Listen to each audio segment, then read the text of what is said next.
를 주님의 이름으로 간절히 축원합니다. 하나님은 이스라엘 백성의 요구대로 왕을 세우십니다. 이스라엘은 주변 이방인들로부터 자신들을 지켜줄 강력한 왕을 원했습니다. 하나님은 그들이 만족할 만한 사람을 선택하셨습니다.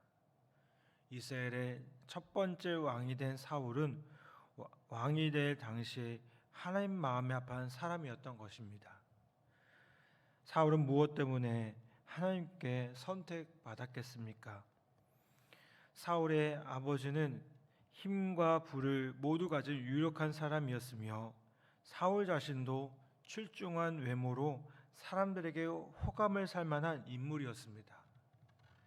하지만 사울이 속한 베냐민 지파는 자랑스럽게 내세울 만한 배경이 아니었습니다. 베냐민 지파는 거의 멸절될 위기에 처해 있던 가장 작고 보잘것없는 지파였습니다.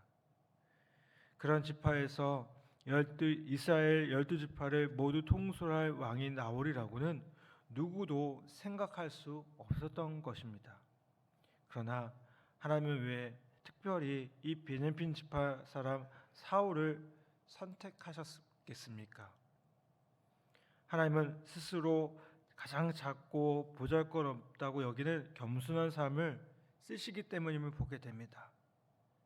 사울은 하나님이 너를 왕으로 세우셨다라는 사무엘의 신탁을 들을 때 자기가 베냐민 지파에 속했음을 상기합니다.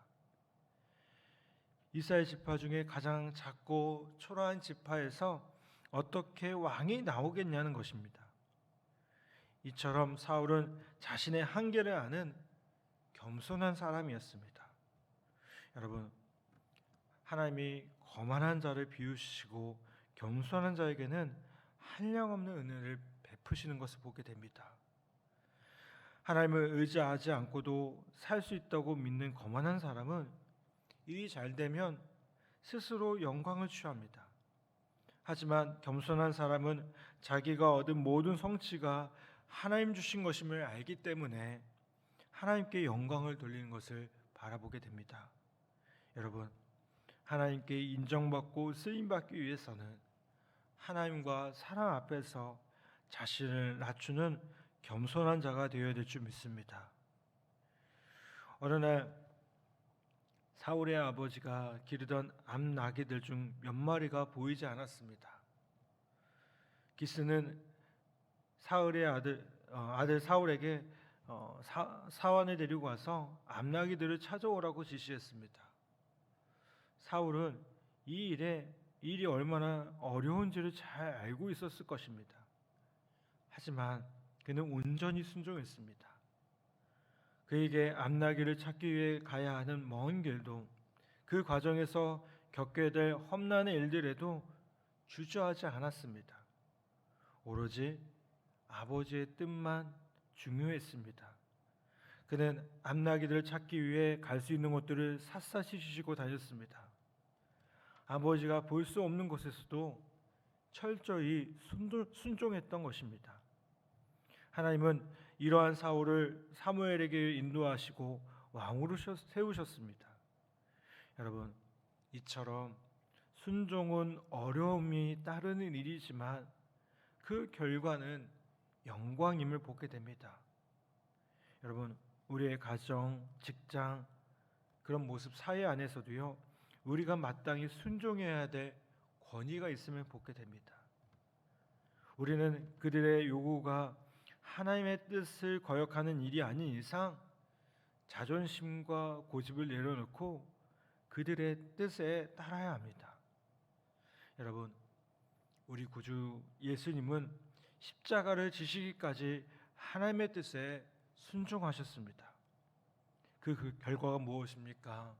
바로 부활과 영생이었습니다. 예수님의 순종이 우리를 구원했습니다.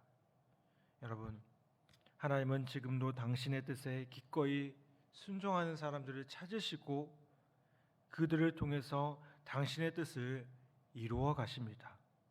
그러므로 하나님의 뜻에 기꺼이 내 생각을 굴복시켜 순종을 선택하는 우리 모두가 되기를 간절히 바랍니다. 순종의 길에서 하나님께서 베푸시는 놀라운 은혜와 축복을 경험하게 되리라 분명히 믿습니다. 여러분, 하나님은 겸손과 순종의 사람 사울을 택하셔서 왕으로 세우셨습니다. 이러한 성품은 예수님의 선한 성품이기도 하기에 우리 성도들이 따라야 할 본보기임을 보게 됩니다. 여러분, 하나님은 우리가 내면의 교만과 자기 고집을 내려놓고 당신의 뜻에 순종하기를 기대하십니다. 여러분, 하나님은 당신의 뜻을 이 땅에 펼치는 거룩한 사역에 그런 사람들을 사용하실 줄 믿습니다. 다시 한번 하나님의 뜻에 순종하며 주님께 영광 돌리는, 그래서 사울과 같이 귀하게 쓰임받는 저희 모두가 되기를 간절히 바랍니다. 이 시간 함께 기도하겠습니다.